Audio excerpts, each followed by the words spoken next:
Hello and welcome everyone, as everyone's audio is connecting now. Thanks for joining us so much on today's FAQ session. Feel free, we'd love to see your faces if you want to turn your video on and we'll say hello. We also have a chat function down below, so feel free to pop your name in the chat and come tell people your name and where you're joining us from. We'd love to get a little sense of community going here today. I'll go ahead and kick us off because we've got lots on the agenda this afternoon. So my name is Meredith Epp. I am the Sustainable Programs Officer at APCO and supporting the ANZPAC team. Thank you so much for taking some time out of your busy schedules to join us for today's FAQ session. If you do mind just keeping yourself on mute for today's session, we'll have a chance for some Q&A at the end, but just because we have a lot of people on the line for the quality of the sound, we will also be using chat for questions. So if you have any questions throughout today's session, please pop those in as we go throughout and we'll have a chance to answer those a little bit later. You can see you've got the chat box just down below if you need to know how to use that. So please use the chat there and type your questions as we go. Today's session will be recorded as well. So if you'd like to share it with any colleagues later in the week, we'll make that available and it'll be up on the ANZPAC Plastics Pact website. Before we get started, I'd also like to acknowledge the traditional owners on the land in which we all gathered today and pay our respects to the elders past, present, and emerging, and acknowledge their connection to land, water, and country. So thank you again for everyone joining us here today. We have an action-packed agenda for our Australian FAQ session on the Australia-New Zealand Plastics Pact. So we'll be kicking off with Brooke Donnelly, who is the CEO of APCO, to give us a little bit of the high-level run-through on what is ANZPAC and how will it work. Then we're also very pleased to have Kirsten Barnes joining us here bright and early from South Africa. Kirsten Barnes has been leading the South African Plastics Pact, so hearing some tangible examples about how they've gotten that off the ground over there. Then we also have from a business member, we're very privileged to have Richard Kirkman. Richard is the CEO and MD of Veolia. Richard also has some experience working in the Plastics Pact over in the UK, so he'll be able to share that with us this afternoon. And also great to have Pip Kiernan here, who is the chairman of Clean Up Australia, which is a fantastic not-for-profit that's been running in Australia, working in the cleanup space. And then we'll open it up for questions and answers at the end. So without further ado, I will hand over to Brooke to give us a little bit about how ANZPAC will work. Brooke. Hi everyone and welcome this afternoon. Thank you so much for making the time to join us. We are grateful to have your company and most especially I would like to thank Richard, Pip and Kirsten who has got up nice and early this morning to join us. Richard, who is very busy and a lot going on in his world right now, and Pip as always has got many things happening in her scene as well, so thank you to each of you for coming along and joining us and talking about this important work. I spoke with each of you in relation to ANZPAC, and you've all had various experiences, and especially Richard having worked with the UK Pact, I think it's really interesting to see somebody who has done this somewhere else in the world come here and from a business perspective be able to really talk about the value of this work as well. So what I'm going to talk to you about this afternoon is a little bit about how this is actually going to work. So for us, some of the big questions that we have are around how does ANZPAC and APCO and the relationship between those two organisations work. It's really important to point out that ANZPAC is a piece of work that is about leading out and finding solutions and innovations and resolution to the plastic packaging issues that we have in Australia, New Zealand and the Pacific Islands. So when I first started talking to the Ellen MacArthur Foundation about the Plastics Pact network, it's coming up on 3 years ago now, and that was really a conversation about Australia's role in that. Over time, very quickly became obvious that what was important was to really scale up and be able to find collective solutions. We needed to take a regional approach to the work, and that's where the conversation and the discussion and the work started to focus around really starting to work with Australia, New Zealand and the Pacific Islands to find collective and collaborative solutions that would work across the entire supply chains and would really tie into that global supply chain perspective. So the work of ANZPAC is really where we're at right now, is about getting all those people together who actually want to make a difference in this space when it comes to plastic packaging and want to resolve some of our problems. We've talked about the issues for a long time. We are very cognizant and aware of what the issues around plastics are, not only plastic packaging, but also other plastic materials and plastic waste in our environment. And it really is a time for solutions and a time for working together to find a way to manage plastic and its impact at the end of life, and to do that from a regional perspective, and really to leverage everything that's happening globally to ensure that we're working together.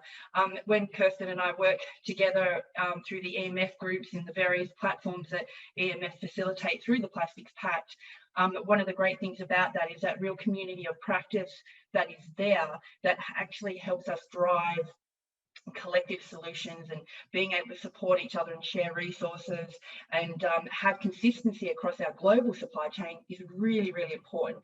So the ANZPAC work is really about those organisations and those in industry who are true leaders and are ready to actually step forward and make a change and make a difference in the work around plastic packaging, and work together to do that.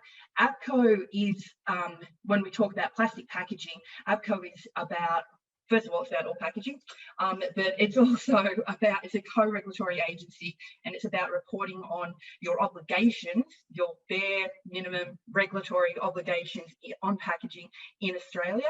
And so they are two very different things. We will use some of the things that work really well at APCO in terms of our community of practice, our network, our connections, the data and the information that we've done on general packaging and plastic packaging to date, to help us support the ANZPAC work. But the ANZPAC work is really an entirely separate program, and it's a program of action to actually drive solutions and resolution to the issues around plastic packaging in our region. So if we move on to the next slide, we can talk a little bit about how this works with the Ellen MacArthur Foundation, and then hear a little bit more about the South African Pact, which will give you some more tangible examples as well. But you can see already in the couple of years since we have been working on the background in this work, there has been very significant progress in this space in terms of organisations and countries that are involved: UK, US, Europe, France, Netherlands, lots and lots, and now here in Australia, New Zealand and the Pacific Islands, we hope. So if we move on to the next slide, what we have done so far to date is to talk about what is it that we actually want to achieve in terms of the targets for ANZPAC. These are very much and very similar to the larger packaging targets and national packaging targets, but these are very much about plastic and around some regional approaches. So some of the work that we've been doing over the last 6 to 12 months has been about getting some consistency around, well, what is the objectives that we're going to have and what will those targets look like? So these would be familiar to you. Obviously, the elimination of unnecessary and problematic plastic packaging, looking at ensuring that 100% of all plastic packaging is reusable, recyclable or compostable, increasing the plastic packaging that is actually collected and effectively recycled, and then also looking at the increase of recycled content in plastic packaging across the region. So there's been a lot of to and fro on where and how we could land on these things, but really the targets are about having the ambition to say that we are driving a systemic change here, and it's a paradigm shift in the way in which we deal with plastic. We acknowledge plastic and its uses and needs in regards to food and medical and pharmaceutical and the safety of products, etc., and all those kind of things. But we also acknowledge the need to have a home and a solution for all the plastic packaging that we put into our communities, and especially to avoid it becoming a negative impact on our environment. So those who've already, if we go on to the next slide, we can show you some of the areas which we have already started to, organisations and areas where they've started to already join the pact. So from the Pacific, we've been doing quite a bit of work in the Pacific Islands, and you can see that we have the different coloured dots represent government, industry, and supporters, so NGOs and academics, etc. And you can see that we've got a nice variation of those across the Pacific Islands. That we are still working. We've got industry and supporters across Australia and New Zealand, and working in Australia and New Zealand also on the government representation and looking to get some more industry representation across the Pacific Islands as well. But a great start considering the program launches not till next month, and then everything kicks off on the 1st of July. So it's wonderful to see the engagement and people really wanting to step up and find solutions to these issues. So one of the big questions that we have, which we will talk about in the next slide, we can put that up now, is what's this? How does this work for your organisation? What's the benefit? Why would you do this? So as I mentioned, we don't need to have a discussion about what is the problem with plastic. We all know what the problem is. We all know what the current status is. What we actually need now is action. We need to actually do things to achieve those targets. So we need to create market demand for recyclable plastics and recycled content. We need to create value in the system for those materials at the end of life. And the way to do that is to get them into recycled content, to get them to have a home, to have a value. We need to just stop doing some things. There are some things that are just problematic and unnecessary, and we just should not be doing them. They should be designed out of the system, and those are the things that we have to work in terms of, really implementing those and finding alternatives, be that reuse models, be that reduction, and we just really need to drive those benefits. We also really significantly need to increase the collection and the recycling of these materials. There is an automatic benefit from increasing the value of the materials. If something is valuable, obviously people will collect it. It will increase the recycling rate, etc. All those kind of things. So all of these circles in front of you here are interdependent, and we need to make sure that we're doing that from the very beginning of the system. When we're designing packaging, when we're making a new product and we're working out how it's going to be moved about in our world, we need to design for all of these outcomes at that point. To be able to do that, we need to have clarity across the system. We need to understand how the system works and what the constraints are and what we need to do to effectively and efficiently create a system that creates materials that have a value at end of life. So to be clear, ANZPAC is really about those organisations. It's not going to be for every organisation. It's for those organisations that recognise that their customers and their consumers want to see movement and action on plastic packaging. They want to see these issues resolved. They want to see a circular transition, and that these organisations understand the value and they understand their role, their obligations and their leadership in driving that work. And so this is very much about getting all the right people at the table to have the conversation that says, right, we have these things to do, here is what we need to work on to achieve them, and how do we work together effectively to do that. So it's very much about that collective impact approach and very much about achieving real action. If you move into the next slide, we can have a little bit of what does a membership look like.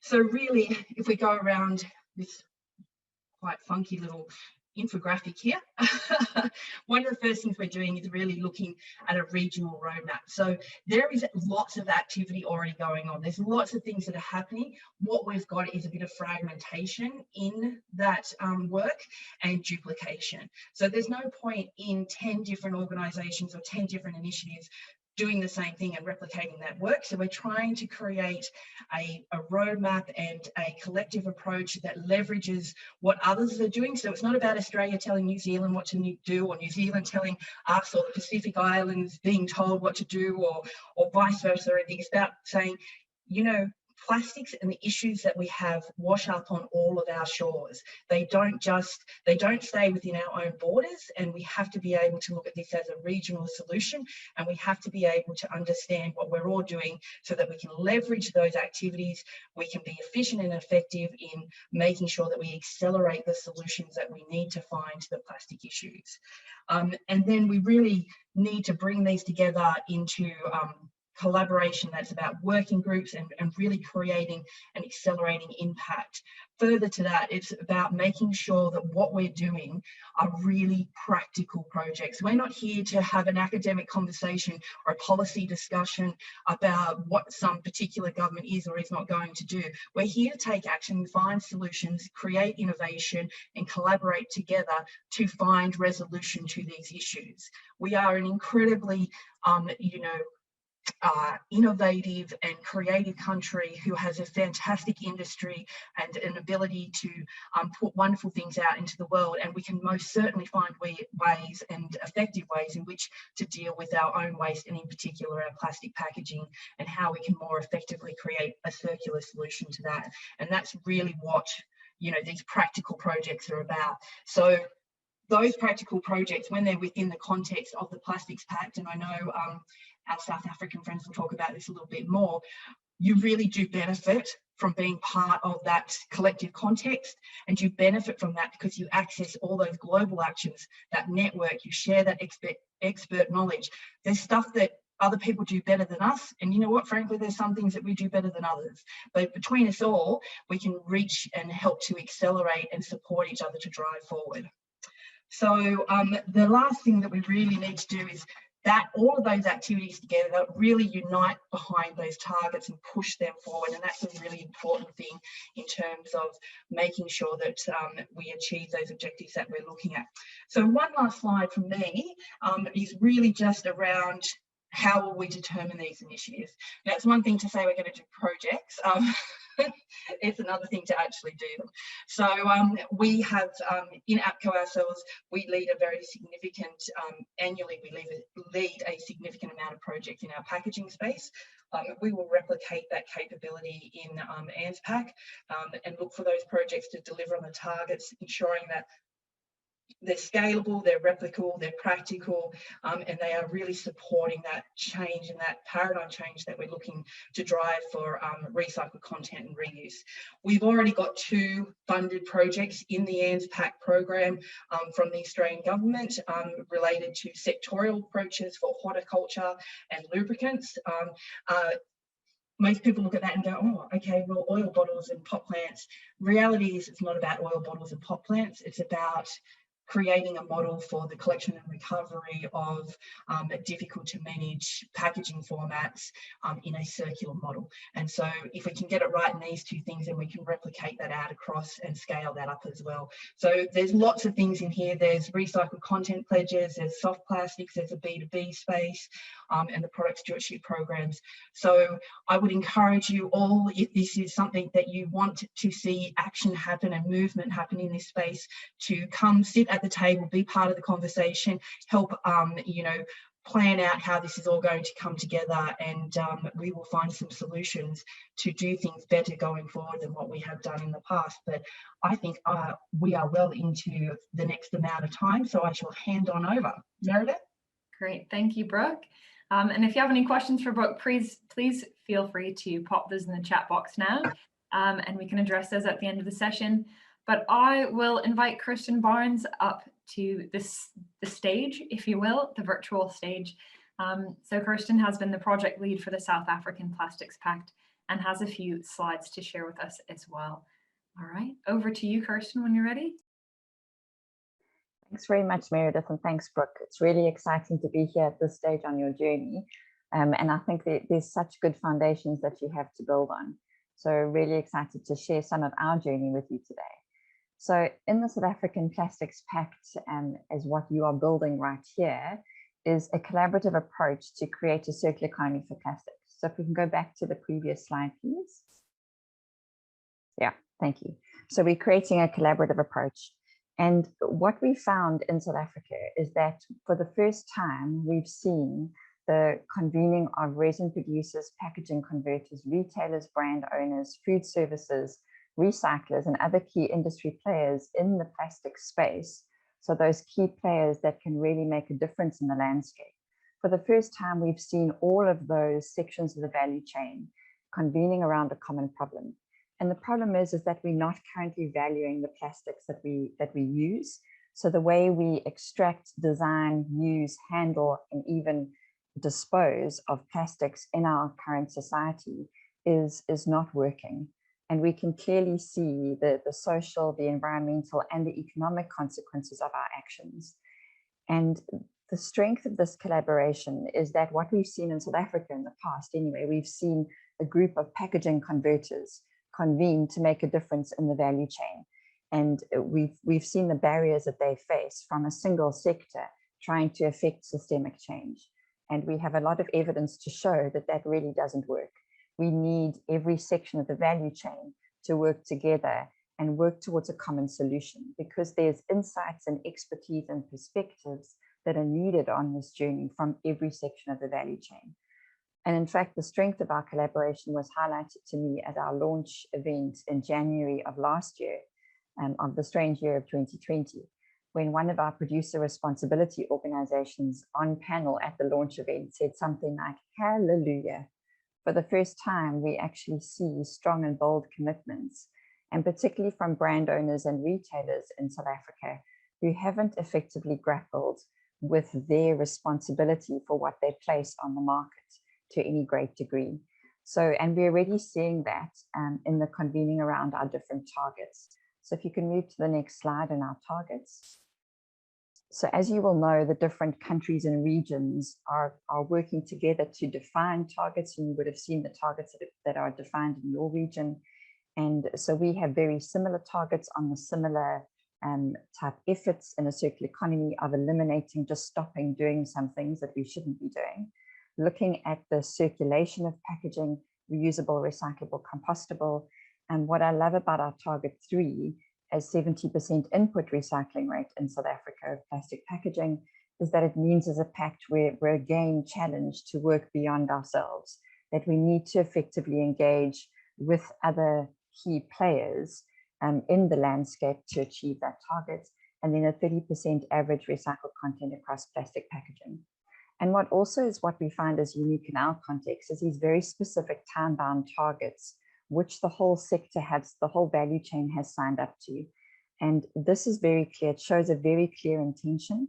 It means that we are particularly reporting and being accountable for what we have signed up to, which I think is such a strength and a refreshing approach in our market as well. And if we move on to the next slide, it was mentioned in your slides in the presentation previously around developing a roadmap. And what we found is we've co-designed this roadmap for our members, which was launched in October last year, is it provides very practical next steps under each target. So outcomes, activities with interim milestones that create a very practical convening point, which all players in our membership can wrestle with to define and co-design and adapt to our context. And even if we consider the launch phase, the activities that we then came out with in our roadmap did look a bit different because of the strange space that we do find ourselves in terms of the corona pandemic.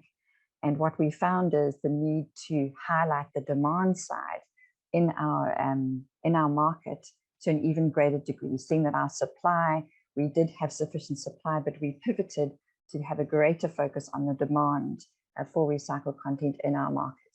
And we've seen some really interesting and robust discussions come out in the development of our roadmap. And then if we move to the next slide, what we're seeing, and I'm really enjoying the space we're in right now, is we are tackling those next steps in the roadmap and even interrogating each step as we develop. So because in South Africa we have design for recycling guidelines which have been extensively which have been published. There's a range of them even for specific material streams. They're well known and widely referenced. And yet within our action groups and our membership discussions, we've still found huge disconnects between the converters and the recyclers, for example, or between the brand owners and retailers and the end of life management of those streams.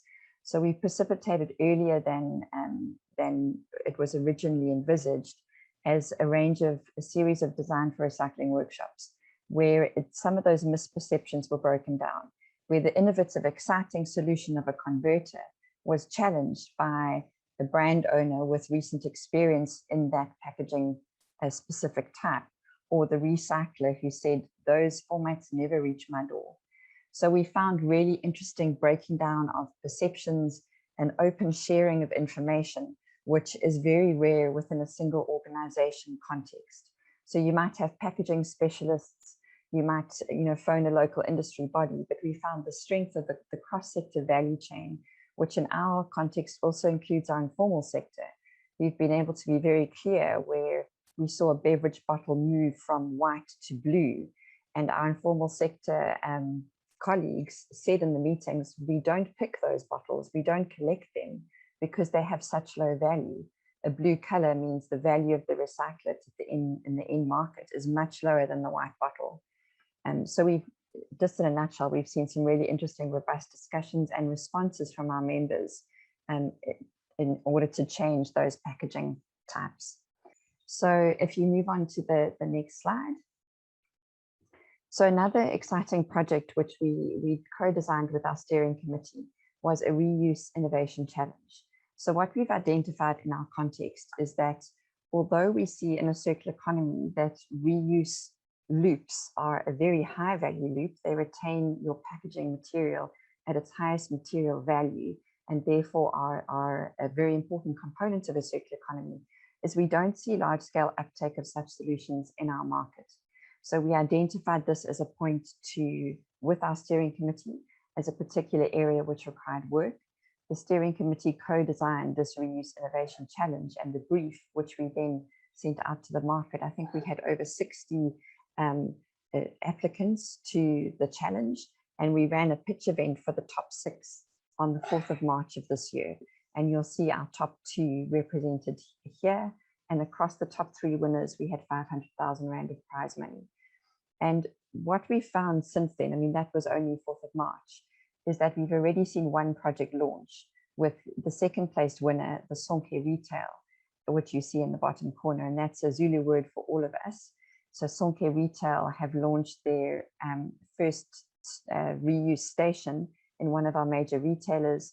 And I actually had an update from one of my team yesterday, is that we're now sitting on 12, almost 13 effective links created, where one of our members are working with one of our top 6 to look at projects to implement into our market. So we're really excited about that. And we've just put in an extra funding call to boost the impact of that reuse innovation challenge. So if you move to the next slide, I'd just like to highlight the activity of our action groups. And these are industry-led groups working towards a specific activity on a target. So very specific work convening around a particular aspect. And again, we see a sector representation across the value chain with some of those key supporting players. And our Target 4 Action Group has developed guidance for members to drive action towards Target 4. So that looks like within the South African context right now in 2021, what are the biggest potential tonnages of recycled content that we can get into our packaging within the next year? So we've specified those, we've explained why that is we've identified those as a big opportunity. We're identifying the current barriers, whether it be brand owner will, or the need for slight extension and capacity, which is already on the cards, and that we've identified key member actions needed.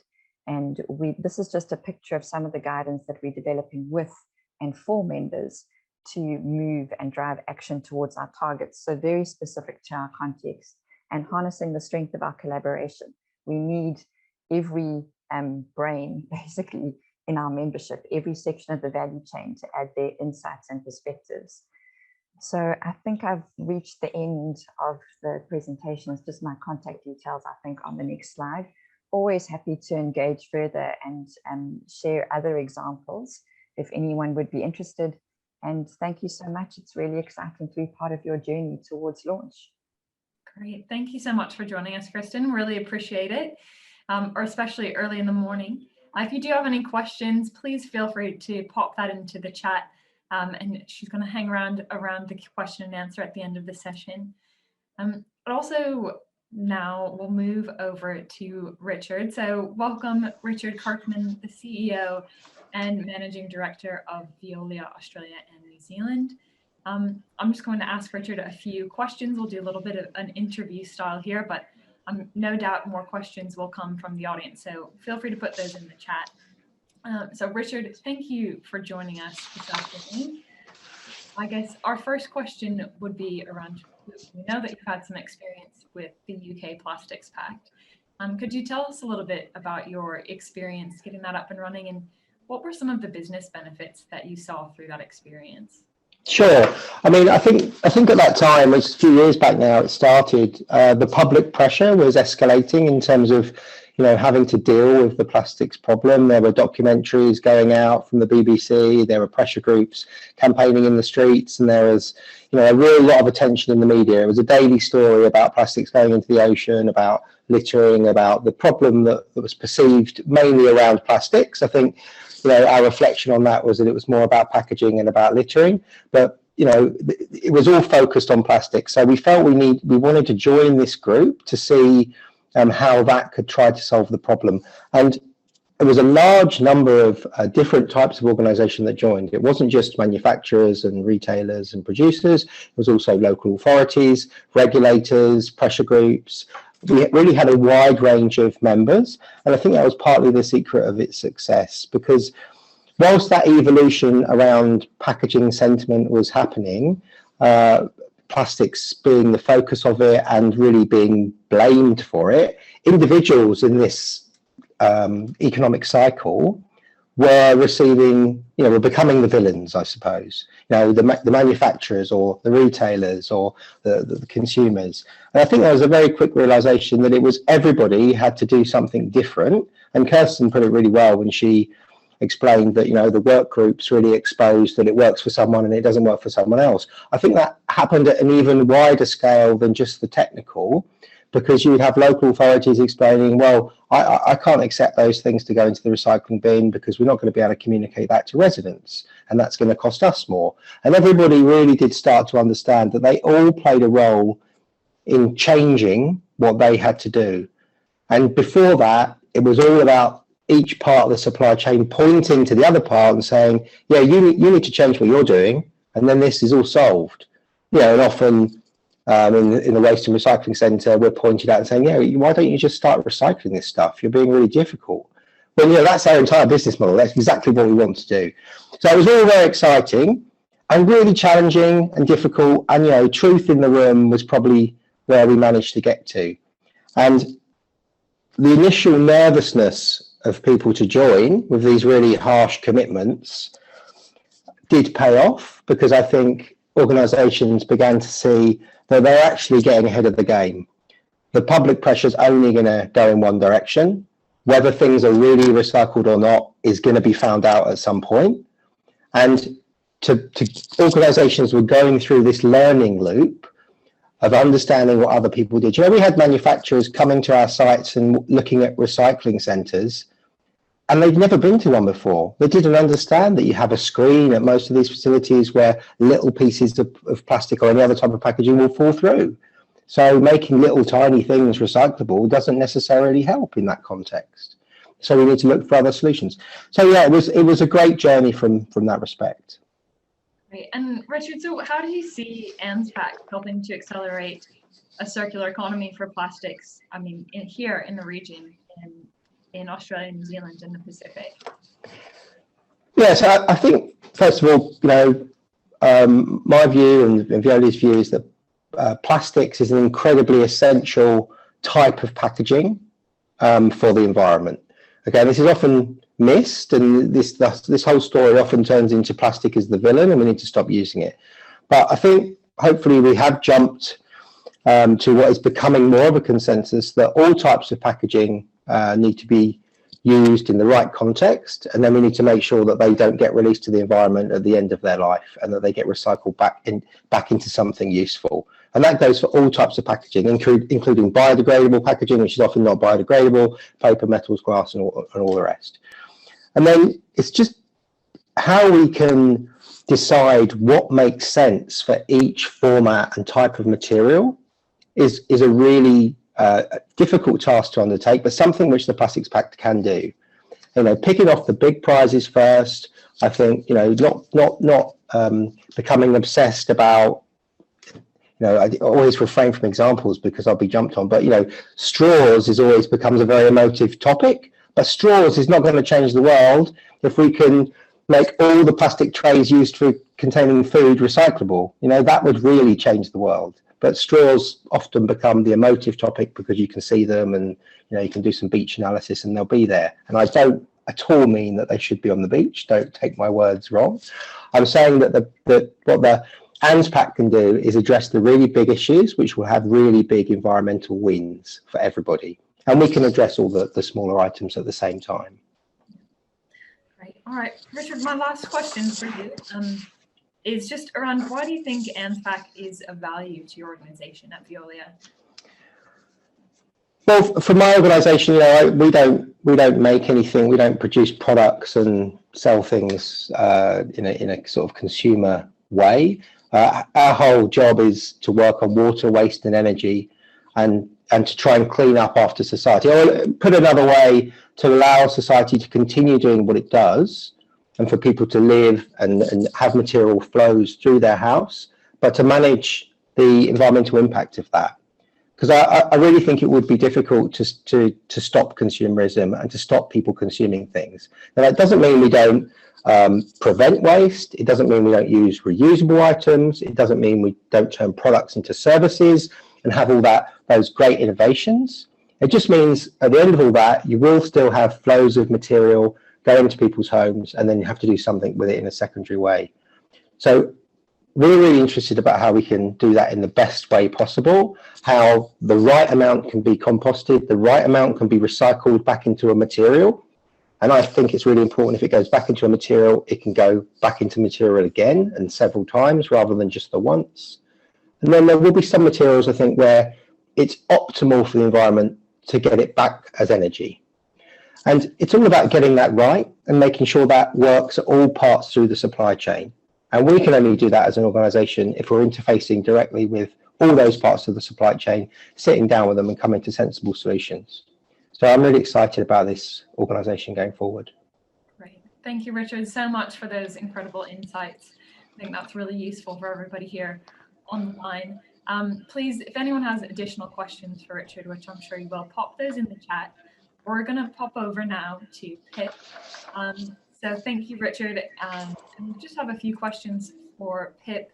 So Pip Kiernan is the chairman for Clean Up Australia, a fantastic organisation working on cleaning up Australia for the past 30 years, working really closely with consumers. So Pip, thanks so much for joining us today. My question for you, Pip, to start us off is, what do you find appealing about a regional approach to plastics, and how do you see that benefiting Australia on the context within Clean Up Australia? Thanks, Meredith. Well, I think the regional approach is spot on. I mean, as Brooke articulated in her opening so well, it's about practical action and projects that we can implement that make a difference. So to have a regional focus, you know, we're really looking at the current state of play in Australia and the ANZPAC region, and coming up with solutions that fit where we're at. And, you know, we know recycling rates are woefully low across the region, but there is hope. I mean, we've seen more progress in Australia, for instance, in the last 12 to 24 months than ever before. You know, we've got incredible investment from the federal government around recycling, wanting to create jobs and processing onshore. We've got the phasing out of single-use plastics and problematic plastics at a state and territory level. That's been rolled out. And then we've had, you know, action from organisations making pledges and bringing about phasing out at that level as well. So we've got a lot of momentum, but now is the time. It's the perfect timing, really, to bring this pact together and collaborate, both at that, the government, business, and community level, which is what cleanup's all about, of course. So I think, while we need local solutions, it is a global problem, as Brooke also articulated. So it's wonderful to be able to tap into that global network with the 10 other pacts. We've had Kirsten here from the South African Pact today, and they're in Netherlands, UK, and all other parts of the world, and also obviously the Ellen MacArthur Foundation global network. So I think it's that sharing of knowledge that we can get from that global collaboration, and also those practical hands-on grassroots solutions for the region. Awesome, Pip. And I know you guys, Clean Up Australia Day has been around. It's had over, I think it was 17 million participants in the last one, which is pretty impressive for a country of about 25 million. How do you see ANZPAC helping you? How does ANZPAC link in with some of the initiatives that are being run from Clean Up Australia? Yeah, so Clean Up, it's actually 19 million, Meredith. So the organisation was founded 32 years ago by my father, Pip Kiernan, who was, like Ellen MacArthur, was a yachtsman and saw all of the devastation that we have created around the world. So we're all about practical action. We have our annual Clean Up Australia Day event every year, but we're about practical action all year round, and not only just picking up the litter that accumulates in our environment, but preventing it in the first place. So working with business and government to affect change, and meaningful change, to stop this occurring in the first place. So the Pact is really a great opportunity for us to continue our work and collaborate with those that care about the same things. As Brooke said, it's those joining the Pact are those that have customers and consumers that are concerned about this. They absolutely are concerned about this. I don't know that there'd be any business that wouldn't have a consumer concerned about it. I mean, there was a study done this year that looked at excluding the pandemic. The top 10 items concerning Australians, number 6 is the environment, number 1 is plastic waste. So this is a problem that it infiltrates every business, and we all need to come together to find solutions for this. So I love the approach that the Pact's taking. It's worked in other regions, and I'm really hopeful that it can bring about great change here in our region as well. Fantastic. All right, well, thank you, Pip. I think really incredible points that you've made there, and encourage people to pop some more questions in the chat there for Pip, and we'll invite all of our panelists back online and open up to a few of the questions that have come through here as well. So thank you, everybody. We've got a few questions here. I think one of the first ones that comes to mind, and maybe for you, Richard, is just looking at some of those really tangible examples. And Kirsten, feel free to jump onto this too, of what are some of those examples you've maybe seen from other pacts where the pact has been able to bring people together and have a really tangible impact working towards these targets? So in terms of examples? Yeah. Yeah, there's been lots of examples. Trays was probably one that I kind of alluded to earlier, plastic trays, because bottles, probably make up a third of packaging plastic, and the challenge is really getting them back. And, we have CBS schemes, we have household collection. It's on a good trajectory, and, with a bit of tweaking around how labelling's done and maybe lids, bottles can be really well recycled.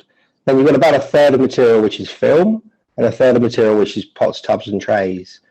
Now the pots, tubs and trays, I find that about half of that is recyclable and about half of it isn't. And what that tells me is that there's a way to make a recyclable pot, tub or tray, and there's a way to make a non-recyclable one. And what the pact did was to start to classify, okay, well, what are the general rules that you need to fall into the more recyclable side of that story? And a very simple set of guidelines for manufacturers, and they could make, you know, pretty unimportant tweaks to their supply chains in order to drop into that different context. So sometimes that would be changing plastic material, sometimes it would be about looking at multi-layering, but there were simple rules that could be followed, and that made a step change. It didn't solve everything, it was a quick win. There are much more complex issues that need to be looked at. And then for films, well, films became a whole, that's the most difficult part story, I suppose. And I think where we got to on films was that there's just a lot of different types. And I can see a question there about why don't we collect them at the MRFs and sort them out? Well, probably not the best place to do it, because those mechanical treatment centres are good at manipulating three-dimensional materials, and films have started to go back to supermarkets at the front end. And whilst not all the recycling solutions are not in place, we think that's probably a good way to congregate them, where we can then look at getting less types of plastic and put in those recycling systems. Sorry, I might have got a bit complicated there. I tried to keep it simple. We made big strides on trays. That's the one line summary. Trays was a big one. And Kirsten, I know you had a great example. I really liked the examples that you shared about innovation. I think that's great. Is there anything else you wanted to add? So I think, sorry, just increasing my volume. So I think building on what Richard has been saying is that, and I love the way the different pacts are so locally specific, because in our market, we don't have widespread mechanical recycling. I mean, not mechanical, we don't have automated sorting, etc. So in our context, the films ending up in our MRFs are often, and some of our films are reaching a more than 30% output recycling rate. So we've differentiated there. We have other problems to focus on with films, and it generally looks like those very small formats, which are not currently recycled. But I think where we're able to build on the experience of other pacts is really in the trays. So we've convened a PET thermoform group to address this format, which is currently not recyclable in South Africa. And we've been able to leapfrog off some of the learnings of other pacts globally, and you know, lean on the likes of Richard and others, or people like him in our pact network, that we're able to then look at the easy first steps. And we've already started looking at what can we, excuse the input from a 5-year-old, what can we do in the short term that could facilitate the recyclability and the recycling of those formats later on. So we see some laminations, we see some labeling, which will be counter to a good recycling process. So we've really been able to leapfrog on that. And we have a working group right now working on, we've got a technical feasibility study, which has been funded through one of our PROs, which has been very helpful. And we have an economic feasibility now in place. So now it's action, which is what we're facilitating. I'll jump in for you, Kirsten. I think you've got very early in the morning for her, so she's trying to manage multiple projects there. But I think, you know, both Richard and Kirk make a good point, and it's not an either-or situation. I think it talks to Richard's point from early on, where he was talking about, you know, we spent so long, like 20, 30 years going, no, it's your fault, no, it's your fault, no, you do something, you do something. We spent so long doing that we didn't actually just go, hang on, wait a second, okay, I'll do this little bit, you do that little bit, and hey, here we've got a solution. And, you know, so it's not an either or situation. Yes, you know, there's stuff that the waste and recycling industry can do differently. Yes, there is something that manufacturers and packaging designers can do differently. And there's also an element of education here with consumers, you know, making sure that they're doing their job properly, and we're not just wish cycling, you know, things to be recycled that really are going in the wrong bin. And so there's a whole heap of education that needs to happen here as well. And it's not, as I say, an either or situation. It's about a little bit of everything and finding those solutions. So I think that's the important thing to take away. And I think when I have conversations with other pacts and other global initiatives around the world, we're not unique. We don't have different issues, and we just need to work through them in an effective way to understand that we've all got to contribute to the solution. And that's why something like the pact is so important, because that collaboration is what actually drives the action that shifts the dial and makes a difference between whether we find a home and a solution for these plastic issues or we don't. So I think it's a little bit of everything and not too much of nothing. Yeah, and I think that's a really good point. That with that stat that Pip shared, about 19 million Australians participating in that, I think, we talk about everyone as in the stakeholder, the group, and the different areas that we play within the packaging value chain. But at the end of the day, we're all consumers, we're all citizens in part of this global region, and we all clearly care if there's 19 million of us that are showing up and participating in these kind of initiatives. So I think people really want to see this kind of change, and it's fantastic to see so many organizations putting their hands up, wanting to do this work, and knowing that we need to do it together. Brooke, I did have one of the questions that's come through is just around how ANZPAC will be different to other initiatives or programs that are happening in Australia. I think this is again another one of those situations where people are seeking perhaps a silver bullet and a simple solution. And what's the magic elixir that we have here that's going to be different to everything else? It's not actually about it being different. It's about taking the best of everything that's happening and pulling it together into one space, so that all of the great work that's already being done and the great activity that is happening is actually consolidated. There are some fantastic things that are going on. And, we had a meeting the other week with a particular organisation here in Australia who have been trying to provide an alternative to one of these materials that have to be phased out for several years. And they keep coming up against this wall. And, feeling like you're in this fight on your own is half of the challenge about being able to be resilient enough to actually get over the hump and find your community that will actually find these solutions. So if there is a difference, and what we are going to do differently is create that community, because we have this fragmented bits and pieces of activity and action happening, and some really wonderful things that unfortunately will just fade out and not actually get into a structured way of doing things going forward. We're not talking about tweaking around the edges and making some design changes and a little education. We're talking about a paradigm shift in the way in which we carry out business in our communities, in terms of the way in which we manage packaging. That requires everybody to be part of it. It requires a community to actually shift together. APCO can't do that. The federal government can't do it. Veolia can't do it. Clean Up Australia can't do it. No single organisation has the capability, or individual has the capability to make that kind of a shift. It has to be something that has consensus and that has a community that pushes that forward. And that is what the Pact does. By its very nature, a Pact is about a group of individuals and organisations who agree that we're going to do this, we're going to get it done together. And that is actually, if there is a difference, it's not about there's some magic elixir or a silver bullet. It's the fact that we're all going to get in and get the job done, because in reality, to Pip's earlier point, you've got 19 million people turning up to pick up the waste that's out there in our environment already. Whose customer isn't this a problem for?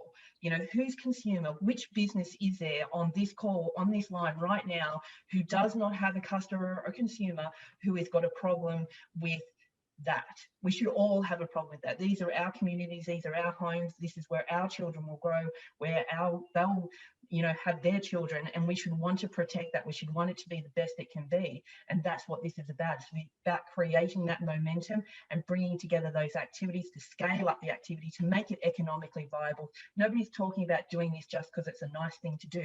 We're talking about doing it in an efficient and an effective way, and that's a very different conversation to creating some kind of pseudo program that's going to last for 5 minutes and make a change but not really be embedded. This is a structural change, and this is about action and moving forward and doing business in a very different way to what it's traditionally been done in our region. Yeah, absolutely, Brooke. Thank you, everyone. I'm just going to pop in a few next steps, and then I'll hand back to our speakers so they can each share one final thought as well. So just kind of summarizing what's been shared here today, it's really about those regional actions, coordinating the actions, uniting the diverse group of stakeholders behind a consistent regional approach, working towards those targets and measuring how we're tracking. It's about plastic being transported and traded across borders and how we can work together as a region. And that true collaboration and influencing stakeholders all across the region, but also tapping back into that global network and understanding what can we learn from our global partners. How can we make this work, on a global supply chain for plastics in which we're actually operating. So next steps, if you are on the fence about ANZPAC, let the team know. We'll ask our speakers here to leave you with one final thought about what their advice might be if you are on the fence. We're here to have a chat, but please join us. Come in, be part of the house. Let's do this work together. Join one of the collective action groups or the priority projects. Let's get down and get into taking some action around this. And then let's celebrate. So we will be having the official launch of the Pact on the 18th of May in the morning. That will be happening here in Sydney, but there'll also be a live event that you can join in all around the country, and hosting some satellite events from New Zealand and from Pacific Islands so that we can all get out there and celebrate together. So I'll hand it back now. Maybe we'll start with you, Pip, if that's okay, to just leave us with one final thought. And maybe if someone's on the fence, not sure if they should join or not, if you have any advice for them. Look, Clean Up Australia is really excited to be part of the Pact. I think those that join share that vision that waste is viewed as a resource. It's not something that's discarded that ends up polluting our environment. It's a resource. It's that move towards keeping those resources circulating, being smart about how we use them, design them, collect them. We really have got a great opportunity to affect change here. So get involved, join. Fantastic. All right, and Richard, maybe over to you. Yeah, I can just say that I don't think this is just another organisation. My experience of this model is that it is different. And, at its core, what it does is put actions in place through dialogue which is quite difficult to have. And, you want to be on the inside of this, not the outside. Fantastic. And Kirsten, the super mom over there. Great, thanks so much. I just want to emphasize what Brooke was saying, that this is really a system change. It's a change across the value chain. And what we've often found is people saying, well, recycling will solve it. We'll just make it Richard's problem and everything will go away. And we clearly cannot do that. We have decades of evidence to show. And I just want to emphasize that there's a Pew Foundation report with Systemic that looks at, to address the plastic issue, no one simple activity is going to solve it, and no one action from any one player. We're looking for system change. We have to look at the upstream and the downstream, and that needs everyone. And in South Africa as well, we need your region to be part of this, to collaborate. And you need the same from us, because we are facing a global problem. Thank you. Thank you. And Brooke, for one final thought. Look, I think for me, the final thing that I've got to say is I have been working in this space for 28 years. And so, I hear a lot of things. I've met a lot of people, seen a lot of things, all that kind of stuff. And I hear different people telling me what the problem is and what the solution is, and every day. And that's great. It's great to have an opinion, and it's great to have a view of what that solution is. I think the most important thing is to remember that you are the solution. We are this community. You are part of this work, and the only people who it's not a policy piece of work by government that's going to save you, or a clever recycling technology, or a great consumer education campaign. It's you and me and Meredith and all the people on this call every day, and everything that we do. It's what we do will make the difference. And so the only people who can actually make this change are us. And so it's time to step up and be part of the solution, and to actually really drive that action and find the answers that we need to be better going forward than we have been in the past. So make a phone call, get in touch with the team, come talk to us. We're here to help you. Let's all get this done together. Excellent. Thank you, Brooke. And thank you so much to Pip and to Kirsten for waking up early, and to Richard. We really appreciate your time, and for everyone taking some time today